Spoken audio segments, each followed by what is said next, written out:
Bismillah, Assalamualaikum warahmatullahi wabarakatuh. Bersama saya Ahmad Romli, host yang paling ganteng. Kalau misal gak ganteng, tolong editor editkan.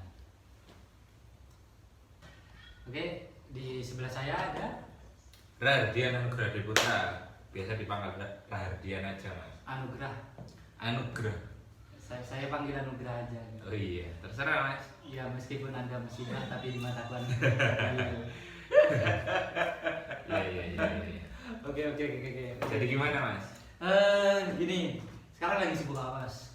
Kebetulan masih kuliah sih mas, sama ada usaha kecil-kecilan di rumah. Wah, usaha juga? Ada usaha juga di rumah. Keren. Oke. Kesibukan kuliah sekarang semester berapa? Masih semester 7. Masih semester 7. Semester 7 udah buka usaha. Jadi belum. Iya. Oke. Jarang mas yang masih semuda Anda. Oh, masuk mas. Iya jarang. Semuda Anda terus kuliah juga, terus buka usaha, jarang. Banyak mas, banyak. Tapi dibandingkan dengan yang nggak usaha, yang nggak buka usaha itu sedikit banget gitu kan. Oh. Iya, seperti itu. Berarti kalau menurut saya itu jarang. Saya maksa mas, jarang gitu.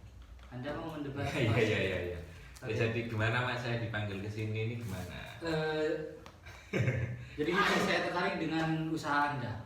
Ya. Jadi usaha Anda ini usaha di bidang apa? Usaha saya mas, usaha kecil-kecilan bidang jasa. Jadi saya buka usaha Susker mas, treatment sepatu. Bisa dijelaskan Susker itu apa? Kali aja yang menonton Oh iya. nggak tahu. Susker itu treatment sepatu ya teman-teman, buat kalian yang ingin mentreatment sepatu. Di daerah Jember juga ada, di Pasuruan juga ada. Saya di Pasuruan pertama, terus baru buka di Jember juga. Namanya @samde.sc, @samde.sc.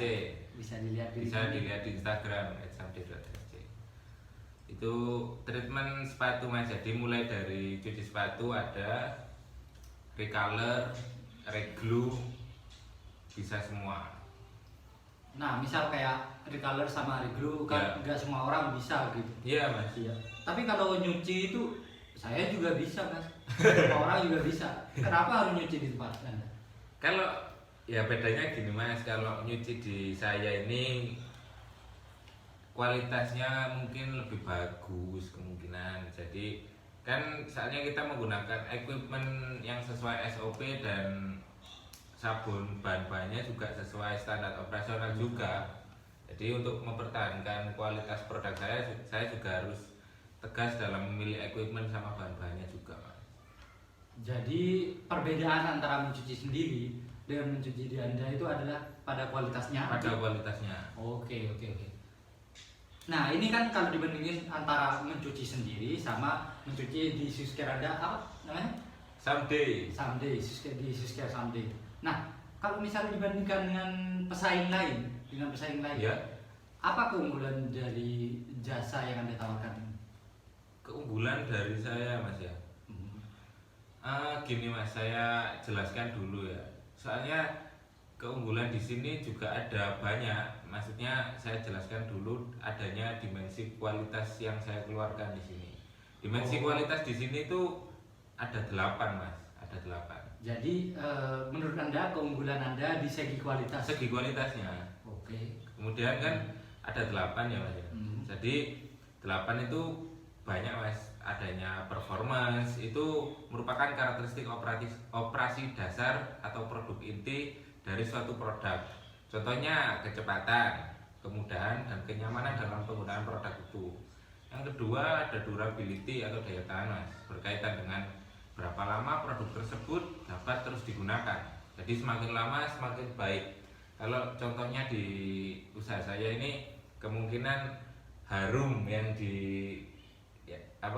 telah dikasih parfum, baunya itu gak hilang-hilang gitu. Semakin awet semakin bagus. Jadi berapa tahun mas?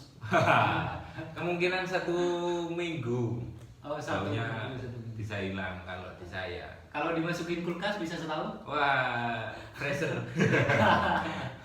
Ya. Kemudian saya lanjutkan ada conformance to specification, yaitu sejauh mana karakteristik operasi dasar dari sebuah produk ini memenuhi standar tertentu dari konsumen. Ya semacam janji yang harus dipenuhi oleh produk itu. Contohnya pakai tagline gak bersih uang kembali, itu adalah implementasi dari conformance to specification itu. Salah satu contohnya, Mas. Kalau misal habis nyuci, Iya. saya kotorin lagi, uang saya kembali nggak Mas? Wah, itu di luar tanggung jawab, Mas, kalau itu, Mas. Kemudian saya lanjutkan dulu, Mas. Iya. Kemudian ada fitur. Fitur ini merupakan karakteristik atau ciri-ciri tambahan yang melengkapi manfaat dasar suatu produk. Kemudian ada reliability, ada estetik. Kemudian ada di sini ada perceived quality, yaitu persepsi konsumen terhadap keseluruhan kualitas atau keunggulan suatu produk. Dan terakhir, Mas, ada serviceability, yaitu kualitas produk ditentukan atas dasar kemampuan diperbaikinya meliputi kecepatan, kompetensi, dan kenyamanan, dan juga mudah direparasi serta penanganan keluhan yang sangat memuaskan. Contohnya ada garansi atau dan lain-lain. Seperti itu. Kalau di usaha saya ini, Mas, kebetulan keunggulannya ada dua. Di salah satunya ada fitur dan juga reliability. Kalau fiturnya di sini di usaha saya ini saya mengutamakan kualitasnya, Mas. Kualitas yang saya keluarkan kepada konsumen itu yang bikin beda dari susker yang lain. Kemudian ada reliability, yaitu kemungkinan kecil akan mengalami kerusakan atau gagal pakai. Jadi saya sangat tegas atas prosedur pencucian sepatu agar tidak terjadi kesalahan-kesalahan kecil atau semacamnya. Oh, jadi Mas ini tipe yang perfeksionis terhadap kualitas produknya gitu. Sebenarnya biasa aja, Mas. Enggak, yang saya maksud ini misal terhadap kegagalan Anda ini tidak bisa mentoleran begitu saja kan? Semaksimal mungkin saya keluarkan outputnya sekualitasnya sebagus mungkin. Nah, yang menarik di sini biasanya kan pasti kalau ada keunggulan dalam hal ini dari segi kualitas itu kan pasti ada pengorbanan itu kan? Ya pasti itu. Iya. Ada kualitas, ada biaya yang dikeluarkan juga kan. Jadi makanya saya juga menggunakan biaya kualitas, Mas. Biaya kualitas ini yaitu biaya-biaya yang timbul karena mungkin atau telah terdapat produk yang buruk kualitasnya. Jadi setelah produk itu sudah keluar, kemudian produknya buruk, kita akan evaluasi, kemudian adanya biaya kualitas itu dari situ, dari evaluasi itu kita mengeluarkan biaya kualitas. Jadi yang yang Anda maksud ini bahwa biaya kualitas ini untuk menutupi kecacatan produk, dalam hal ini mungkin cucian Anda tidak bersih, mungkin gagal di pengecetan, recoloring gitu kan. Itu juga masuk dalam tambahan biaya untuk menjamin kualitas. Dan juga mungkin ada pencegahan gimana ini maksudnya? Pencegahan gini terkait untuk menjamin kualitas tersebut. Untuk mencegahnya. Iya.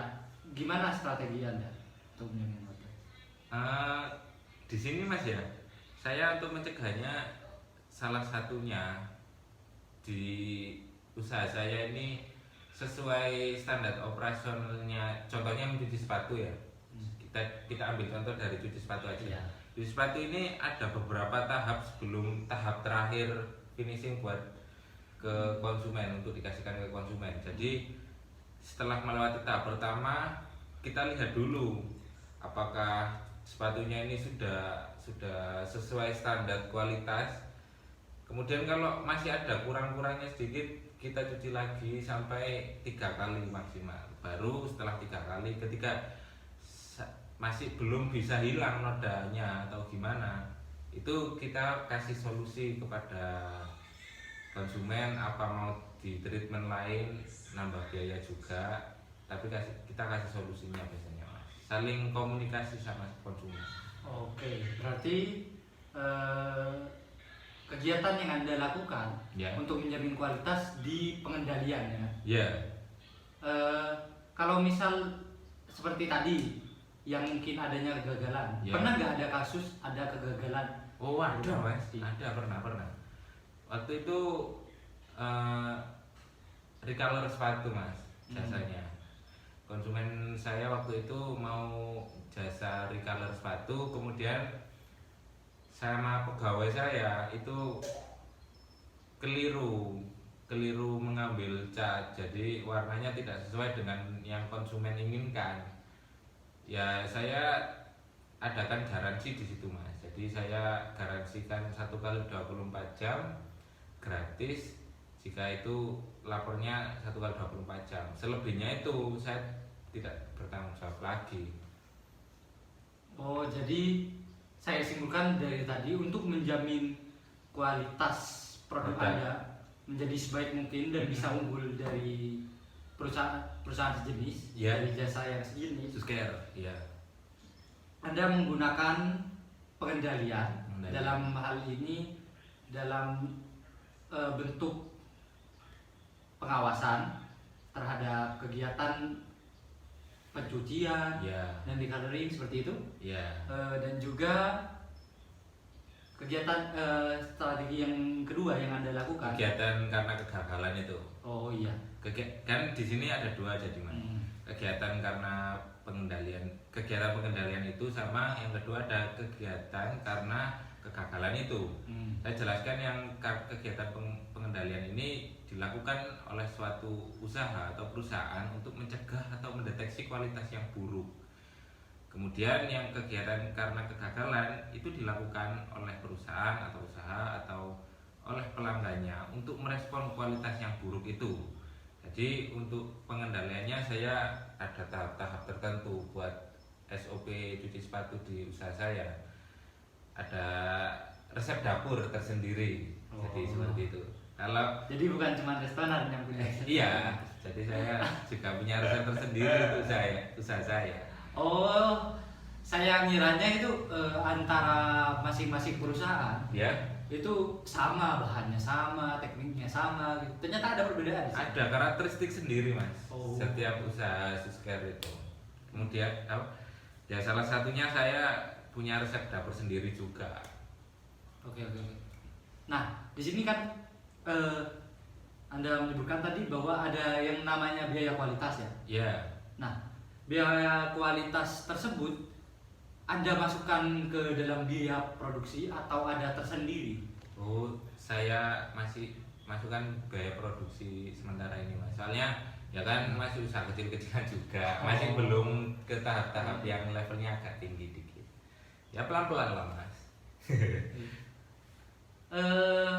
Selain itu apa juga terkait biaya-biaya termasuk biaya kualitas ini? Iya. Apakah Anda membuat laporan terperincinya atau hanya laporan sederhana saja antara pemasukan dan pengeluaran? Kebetulan saya di sini juga banyak megang kendali juga Mas. Jadi di divisi-divisi usaha saya ini kan juga ada admin. Buat admin ini tugasnya buat promosi buat di sosmed, kemudian ada produksinya. Saya setiap hari itu maintenance terus, jadi tidak luput dari standar kualitas saya untuk ke konsumennya itu. Jadi saya benar-benar tegas kalau masalah sekecil apapun itu bisa kelihatan lah Mas. Soalnya masih saya semua yang megang. Cuma kadang saya kan ngambil pegawainya juga kan dari teman-teman saya sendiri soalnya. Jadi gampang. Oh, oke. Jadi di usaha Anda, saya menyebutkan bahwa di usaha Anda ini terkait dengan kualitas diperhatikan secara mendetail. Sangat mendetail sekali. Namun masih belum dilaporkan. Masih secara belum. layak masih ya. Iya, masih sederhana. Masih sederhana. Terima kasih kepada Mas Om Lum. Ketemu lagi di acara selanjutnya. Terima kasih. Terima kasih. Assalamualaikum warahmatullahi wabarakatuh.